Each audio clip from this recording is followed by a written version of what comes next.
I see so many jazz guitar players making the same mistakes again and again when it comes to soloing over a jazz blues. Blanket use of the minor blues scale, and whilst it's a good place to start, things get pretty tedious quite quickly. Now there is another blues scale which I feel is actually a better choice, a better option for soloing over a jazz blues, but it doesn't get much talk in the jazz guitar community. I'm going to share that with you today and show you why I think it's a better option for jazz soloing, how it takes a solo from more of a blues feel to more of a jazz feel. All the tab and notation you see on the screen is available, link in the description, as well as a link to my Patreon page. Let's get on with it. Now here's an example of me just taking a basic chorus, just applying some basic ideas with the minor blues scale.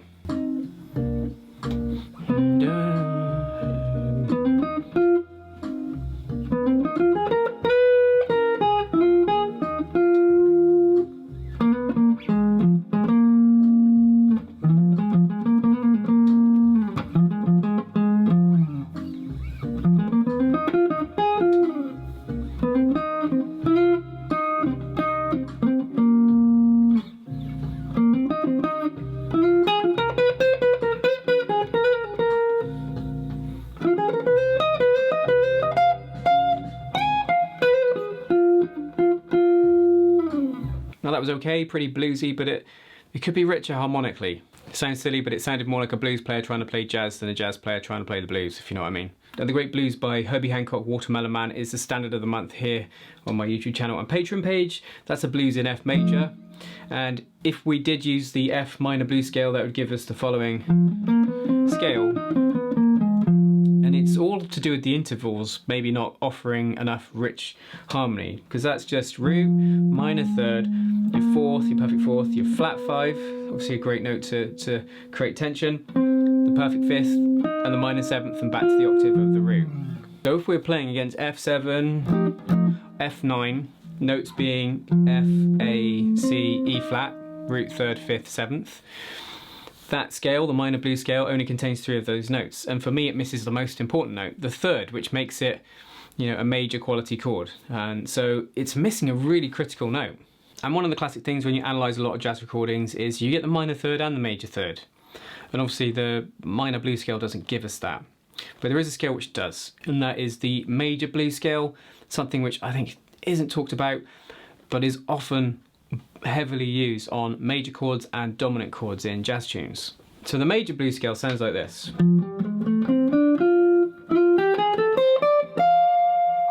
And intervallically it's got your root, it's got a second, a flat 3 and a 3, so it's got the minor and major third, which is why I think is such a great scale to use. It's got the fifth and then the sixth.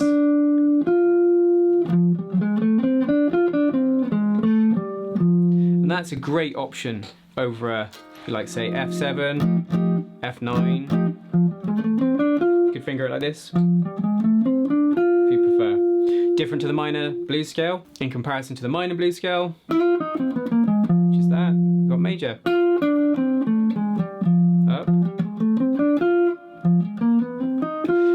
In reality, I think those two scales merge and combine to form a hybrid scale, but you're probably going to find it easier just to, you know, get used to this in isolation first. And as I say, it contains why I like it so much. Obviously we've got the root of our F7, the second or the ninth, really sweet sounding interval.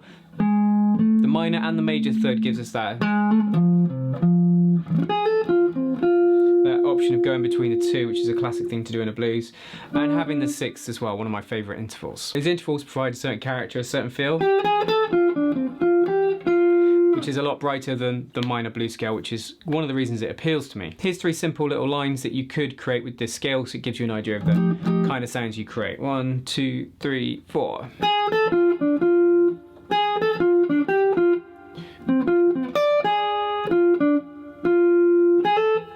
Just breaking down what's going on there. Hopefully you can hear that nice bright bluesy jazz sound that we get from there. So the first one, minor third to major third, classic thing to do with this scale, and then root to sixth and back. So strong because it finishes on the root.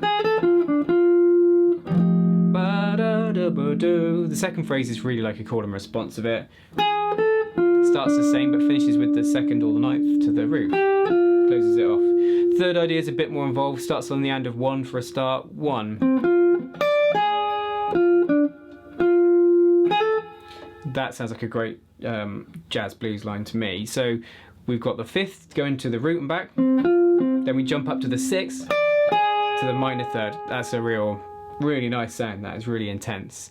Finishing off with root to 6th, back to root. Then a classic thing to do, minor to major 3rd with a hammer on. You know, that last bit. So we've got all the intervals there of that wonderful major blues scale. And those ideas have a sweetness to them because of the presence of the 2nd, or 9th, and the 6th, or you could call it the 13th, which I think lends itself to creating some kind of nice sounding phrases, and especially works well over F7, F9. But in reality, when you transcribe artists and you listen to them a lot, there's often a combination of different sounds. Probably a lot of our favourite artists aren't even thinking about scales and might not even know them. Whether they do or not, they're tapping into certain sounds. You know, through jazz history and history of jazz education, we've got ways of describing those and labelling those sounds, which makes it accessible for us and, you know, easier to kind of remember maybe, and kind of structure how we practice things. But in reality, I think those two scales come together and you form this hybrid blues scale, which would be too hard to learn in one go. Like it would be if I put the two scales together, so the minor blues and the major blues, we'd have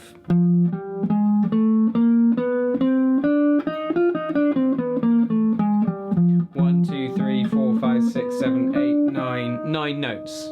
So, you know, what is left to play? You know, you might as well be using the chromatic scale. So for yourself in your own practice, I'd imagine you have a handle on the minor blues scale if you're playing jazz, and you can create ideas and phrases with that. See if you can get this major blues scale up to the same point where you can use it, you can say things with it, you can create ideas, you know the sound of it. And then the trick is to combine the two together. So here's a couple of examples where I do that. Paul, so this example starts minor and goes major.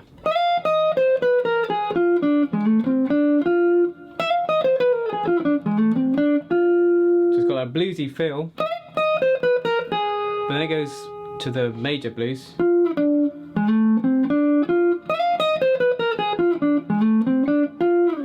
Next idea. So this one, that first 4 notes, that's all minor blues, but then we go major 3rd into, and as soon as I hit this note, we're in the major blues scale. And it finishes on that bright major 3rd. So minor start, finishes on the happy major. And the third idea, 1. So this starts minor again, or minor blues there, and then we go major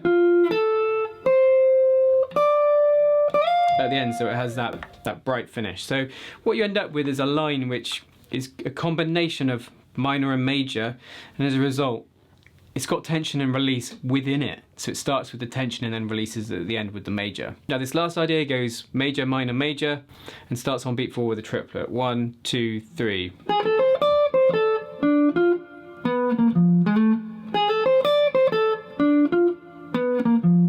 So that start is all major blues scale, and this, when we go here, the blues note, that's the minor blues scale there. So you got the flat 5, finishing with minor to major 3rd. So you could try some ideas, you could try and move them for other dominant chords. That's always a good thing to do with a line. And then it's that case of, can you hear what's going on with the intervals? Can you hear that switch between major and minor? Now if you want to take this a bit further, on my Patreon, on the 2nd tier, on the accompanist tier, I've got a major blues scale lesson which breaks down how to use it over other chords and some suggested practice to really get it under your fingers and into your ears. And then I've also got 2 solos this month under the soloist tier which utilise this sound. I think soloing happens at its best when we don't think, and that means not thinking about scales and things like that. So that means this kind of thing you've got to practice to the point where you just know the sounds of it and you can create things with it. You hear an F9, an F7, and you have sounds you can tap into and create ideas from the scales and things you've learned from the music you've listened to and so forth, and chord tones you practice and all that stuff. But if you're at that point where you're still kind of really heavily sort of, having to, you know, the cogs are turning, I'm going to try this scale, that, or this arpeggio, then you might want to check out my video on about the mental aspect of improvising and trying not to overthink when you're doing it and just trying to play in the moment a bit more. That's on the screen for you. As I said, links to Patreon and the tab and notation from today in the description. Don't forget jazz guitar lessons here with myself, Andy, every Wednesday. Until next time, you take care.